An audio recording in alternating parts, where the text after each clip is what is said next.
ओम नमो भगवते वासुदेवाय। सभी भक्तों को जय श्री राधे कृष्ण। श्रीमद् भागवत महापुराण पंचम स्कंद पंचमो अध्याय।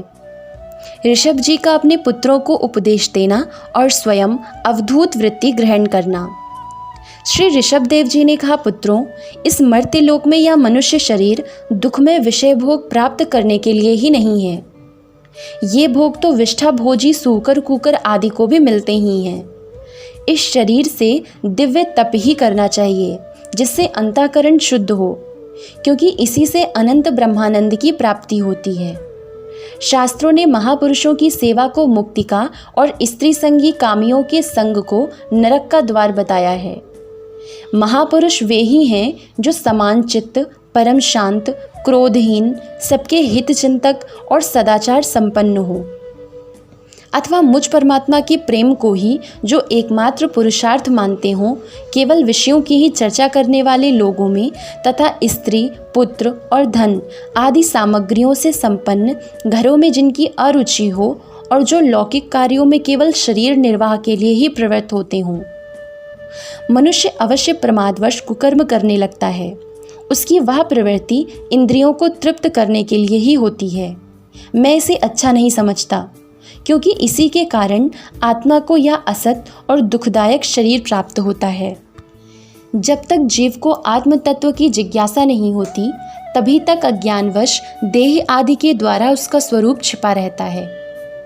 जब तक यह लौकिक वैदिक कर्मों में फंसा रहता है, तब तक मन में कर्म की वासनाएं भी बनी ही रहती हैं और इन्हीं से देह बंधन की प्राप्ति होती है। इस प्रकार अविद्या के द्वारा आत्मस्वरूप के ढक जाने से कर्म वासनाओं के वशीभूत हुआ चित्त मनुष्य को फिर कर्मों में ही प्रवृत्त करता है।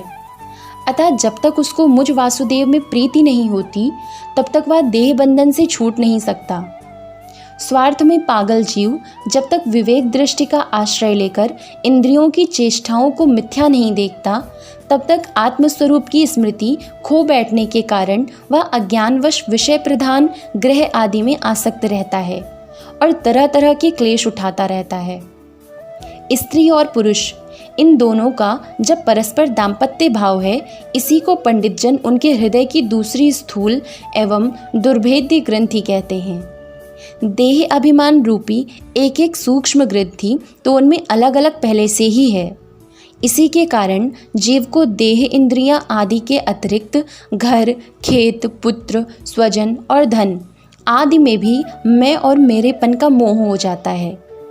जिस समय कर्म वासनाओं के कारण पड़ी हुई इसकी यह दृढ़ हृदय ग्रंथि ढीली हो जाती है, उसी समय यह दाम्पत्य भाव से निवृत्त हो जाता है और संसार के हेतुभूत अहंकार को त्याग कर सब प्रकार के बंधनों से मुक्त हो परम पद प्राप्त कर लेता है।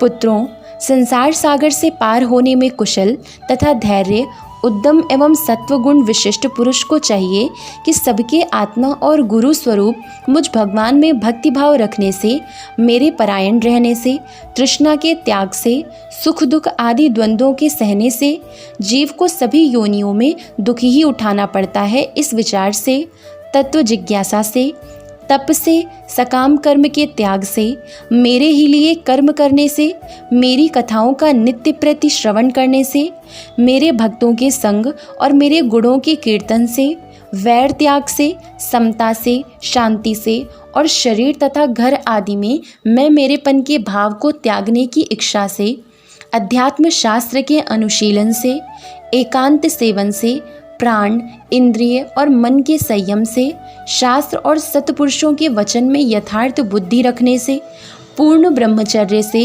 कर्तव्य कर्मों में निरंतर सावधान रहने से, वाणी के संयम से, सर्वत्र मेरी ही सत्ता देखने से, अनुभव ज्ञान सहित तत्व विचार से और योग साधन से अहंकार रूप अपने लिंग शरीर को लीन कर दे। मनुष्य को चाहिए कि वह सावधान रहकर अविद्या से प्राप्त इस हृदय ग्रंथि रूप बंधन को शास्त्रोक्त रीति से इन साधनों के द्वारा भली भांति काट डाले, क्योंकि यही कर्म संस्कारों के रहने का स्थान है। तदनंतर साधन का भी परित्याग कर दे। जिसको मेरे लोक की इच्छा हो अथवा जो मेरे अनुग्रह की प्राप्ति को ही परम पुरुषार्थ मानता हो, वह राजा हो तो अपनी अबोध प्रजा को, गुरु अपने शिष्यों को और पिता अपने पुत्रों को ऐसी ही शिक्षा दे। अज्ञान के कारण यदि वे इस शिक्षा के अनुसार ना चलकर कर्म को ही परम पुरुषार्थ मानते रहे, तो भी उन पर क्रोध ना करके उन्हें समझा बुझाकर कर्म में प्रवृत्त ना होने दें। उन्हें विषय आसक्ति युक्त काम्य कर्मों में लगाना तो ऐसा ही है जैसे किसी अंधे मनुष्य को जानबूझकर गड्ढे में ढकेल देना।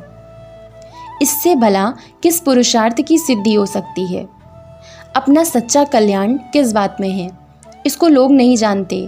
इसी से वे तरह तरह की भोग कामनाओं में फंसकर तुच्छ क्षणिक सुख के लिए आपस में वैर ठान लेते हैं और निरंतर विषय भोगों के लिए ही प्रयत्न करते रहते हैं।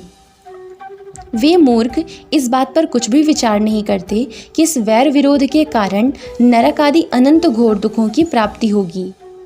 गड्ढे में गिरने के लिए उल्टे रास्ते से जाते हुए मनुष्य को जैसे आँख वाला पुरुष उधर नहीं जाने देता, वैसे ही अज्ञानी मनुष्य को अविद्या में फंसकर दुखों की ओर जाते देखकर कौन ऐसा दयालु और ज्ञानी पुरुष होगा जो जानबूझकर भी उसे उसी राह पर जाने दे या जाने के लिए प्रेरणा करे। जो अपने प्रिय संबंधी को भगवत भक्ति का उपदेश देकर मृत्यु की फांसी से नहीं छुड़ाता, वह गुरु गुरु नहीं है, स्वजन स्वजन नहीं है, पिता पिता नहीं है, माता माता नहीं है, इष्ट देव नहीं है और पति पति नहीं है। मेरे इस अवतार शरीर का रहस्य साधारण जनों के लिए बुद्धिगम्य नहीं है। शुद्ध सत्व ही मेरा हृदय है और उसी में धर्म की स्थिति है। मैंने अधर्म को अपने से बहुत दूर पीछे की ओर ढकेल दिया है। इसी से सत्पुरुष मुझे ऋषभ कहते हैं। तुम सब मेरे उस शुद्ध सत्व में हृदय से उत्पन्न हुए हो, इसलिए मत्सर छोड़कर अपने बड़े भाई भरत की सेवा करो। उसकी सेवा करना मेरी ही सेवा करना है और यही तुम्हारा प्रजापालन भी है।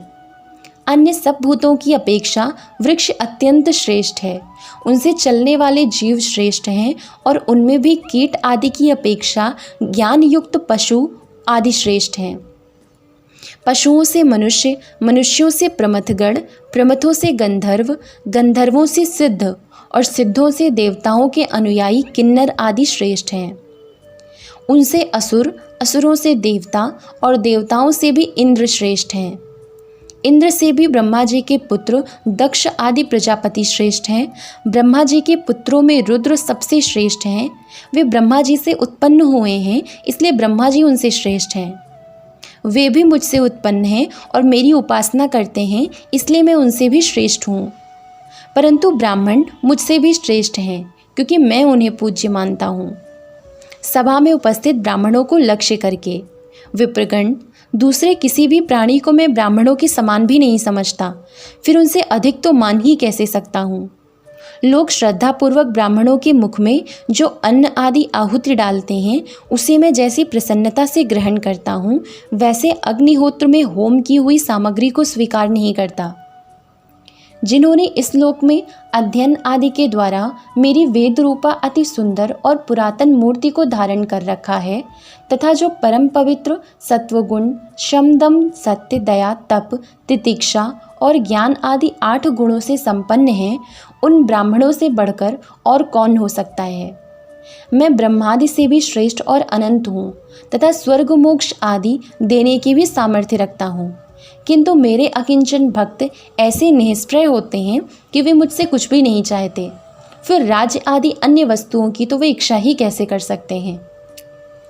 पुत्रों, तुम संपूर्ण चराचर भूतों को मेरा ही शरीर समझकर शुद्ध बुद्धि से पद पद पर उनकी सेवा करो, यही मेरी सच्ची पूजा है।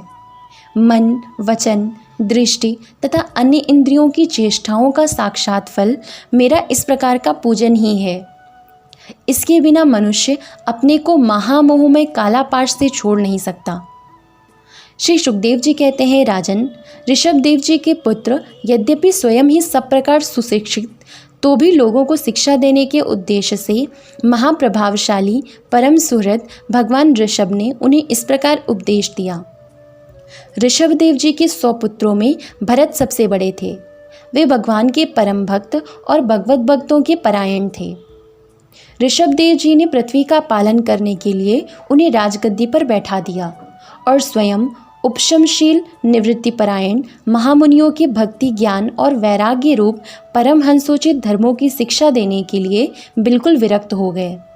केवल शरीर मात्र का परिग्रह रखा और सब कुछ घर पर रहते ही छोड़ दिया। अब वे वस्त्रों का भी त्याग करके सर्वथा दिगंबर हो गए। उस समय उनके बाल बिखरे हुए थे, उन्मत्त का सा वेश था। इस स्थिति में वे आवनीय अग्निहोत्र की अग्नियों को अपने में ही लीन करके सन्यासी हो गए और ब्रह्मावर्त देश से बाहर निकल गए। जय श्री राधे कृष्ण।